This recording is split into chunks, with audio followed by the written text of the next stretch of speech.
Elsa continues to turn northward through southern Georgia now. Meanwhile, we have our rain of our own coming in from the west, as a matter of fact. At this point on Highway 280, looking out from Grandview, just cloudy skies in place. No rain currently falling there. On the WVTM 13 Live Doppler, a chunk of the area today is rain-free. Right now in Chilton County, Coosa County, Shelby, Bibb, Tuscaloosa, and Jefferson, hardly any rain.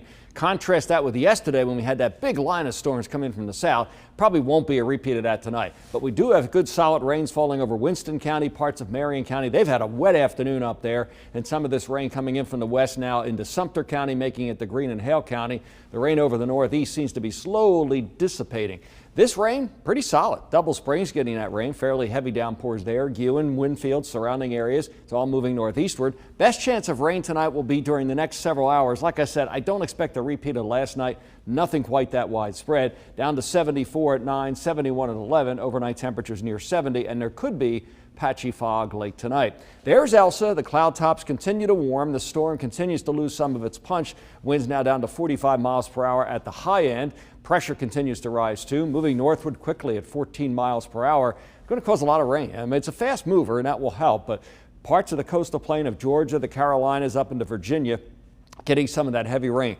Track of the storm, it wound up being a little bit further west than it was anticipated, and that did help the folks around Tampa out quite a bit. Not as bad there as it could have been. It will move quickly northeastward now. Transition perhaps to a non-tropical storm by the time it gets up here. They've issued tropical storm warnings along these coastlines, but it's possible it's not a tropical system anymore. The water up here just is not very warm, and it may well turn into a subtropical system or a non-tropical system.